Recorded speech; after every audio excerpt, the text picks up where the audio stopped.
Hey guys, so today is the next part in the floral series, the fourth one to be exact. Remember, in this series, I'm basically showing you guys how to do floral designs at any level from beginner to pro, and this is going to be the part 2 in the moderate level or middle level. So we're going to bump it up a notch, but not much. And to do that, I'm going to use a different type of brush. So now that you're more comfortable with your tools, you can start to branch out. And I'm using a finishing brush. This is a feathering brush, which is really good for gradients. This is essentially going to be the field of grass or stems that we're going to draw our petals on top of. So again, just like with the daisies, you're going to start by putting in your yellow centers. And you can create perfect circles, or you can actually do kind of oblong shapes. I'm going to also show you guys how to change the perspective of your daisy. So in the first video, I just showed you it straight on. Now we're going to kind of change the angles, which can make drawing flowers a little bit more interesting and also maybe even easier depending on how you approach it. And with the same Tati Gris brush, I'm going to draw in the petals.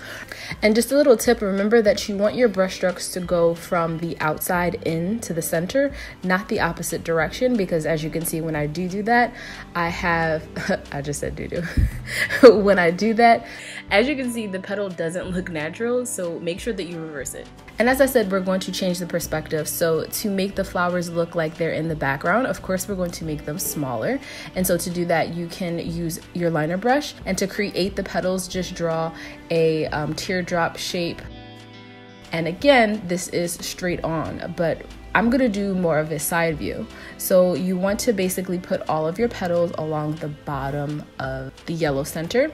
And you can also see that instead of a dot, I've made more of a stretched oval so that it looks like it's on more of a horizontal plane. And also feel free to shorthand your petals. So because the perspective is changed, it's gonna look more like just a circle or a blob. It's hard to explain, but you guys can see what I'm doing. So hopefully the visuals are taking place of any instruction I could possibly give you. And again, if you went over the yellow center, you can just clean it up with some rubbing alcohol or gel cleanser. Also feel free to create more space between some of your petals if you've put them too close together. Then to finish off the flowers, we're going to add more dimension. So instead of going around with a second layer like I did before, I like the way this looks. So instead of focusing on the petals, this time we're going to work on the center, and I'm just going to add some shading.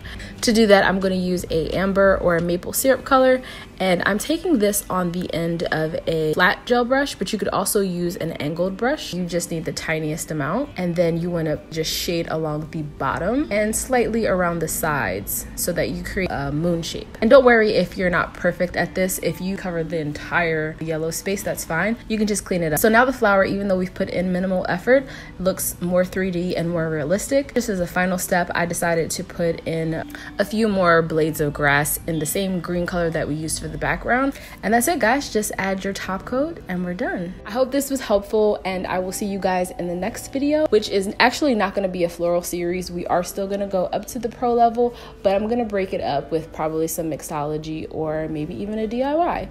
Let me know what you guys want to see next by either taking the poll question or leave a comment. Bye.